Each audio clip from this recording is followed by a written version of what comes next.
The book of Ruth is the only book in the Bible named after a non-Jewish person. Here's her story. An Israelite and his wife with 2 sons decide to leave Israel because there's a famine in the land, and they go to Moab. There, the 2 sons find wives for themselves.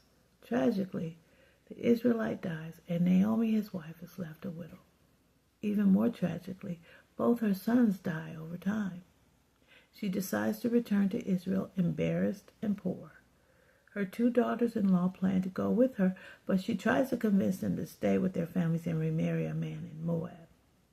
Orpah agrees to stay, but Ruth tells Naomi, "I will never leave you, no matter what." Everyone knows what has happened and tries to comfort Naomi when she returns, but she feels like God has abandoned her. She says, "Don't call me Naomi anymore, just call me bitter. Just call me Myra." It's harvest time.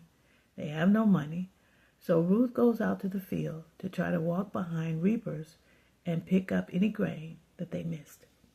Ruth happens to pick the field of one of Naomi's relatives, Boaz, and he's so moved by Ruth's kindness to her mother-in-law that he makes sure she is safe and instructs his reapers to leave large amounts of grain for her to retrieve.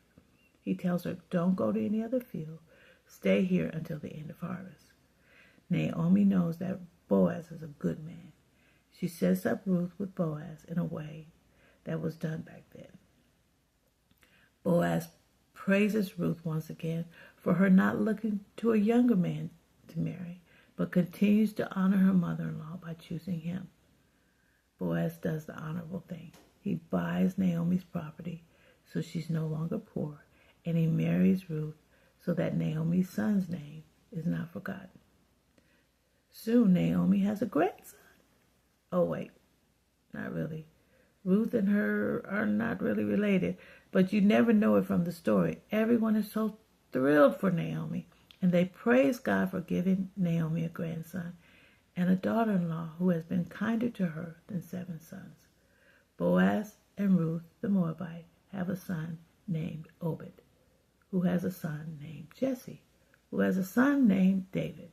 Yes, that David, the most famous king of Israel.